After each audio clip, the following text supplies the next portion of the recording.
সাইফুল্লাহ। খালেদ, কুমিল্লায় হামের পর্যাপ্ত টিকা রয়েছে কিনা এবং চিকিৎসকরা কি বলছেন এই বিষয়ে? রাত্রে কুমিল্লায় এখন পর্যন্ত হামে প্রায় ৫০০ শতাধিক শিশু সন্দেহজনকভাবে আক্রান্ত হয়েছে। তার মধ্যে ২৫০ জনেরও বেশি শিশু কিন্তু হাসপাতালে চিকিৎসা নিচ্ছে।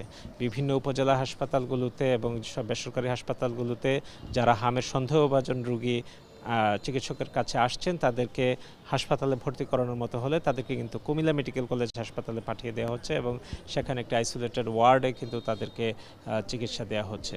তো চিকিৎসকদের সাথে কথা বলেছি, তারা হামের ব্যাপারে অভিভাবকদেরকে সতর্ক করছেন। বিশেষ করে প্রতিটি উপজেলায় প্রতিটি ইউনিয়ন স্বাস্থ্যকেন্দ্র থেকে কমিউনিটি ক্লিনিকে কিন্তু হামের ব্যাপারে শিশুদের অভিভাবকদেরকে বেশ সচেতন করা হচ্ছে, যেন ৩ থেকে ৫ দিনের বেশি যারা জ্বরে আক্রান্ত এবং যে হামের উপসর্গগুলো রয়েছে ফুসকুড়ি এবং রেশ সহ নানা রকম যে সিমটমগুলো দেখা যাচ্ছে শরীরে, যেগুলো মুখে ছোট ছোট দাগ দেখা যাচ্ছে, তা থেকে কিন্তু আস্তে আস্তে সেটি কিন্তু অনেক শ্বাসকষ্ট সহ নানা রকম জটিলতা তৈরি হচ্ছে। তো সেখানে যেন সেই মুহূর্তে যেন ডাক্তারের শরণাপন্ন হয় এবং বিশেষ করে উপজেলা হাসপাতালগুলোতেও যে হামের শিশুদেরকে জেলার কুমিল্লা মেডিকেল কলেজ হাসপাতালের শিশু ওয়ার্ডে ভর্তি করানো হচ্ছে, যেন শিশুদেরকে একটি নিরাপদে তাদেরকে চিকিৎসা দেওয়া হয়। কারণ কুমিল্লায় যদি এই হামের এটি ছড়িয়ে পড়ে সংক্রামক এই রোগটি যদি ছড়িয়ে পড়ে, সেজন্য এই সতর্কতা। তো এই ছিল কুমিল্লা থেকে হাম নিয়ে সবশেষ।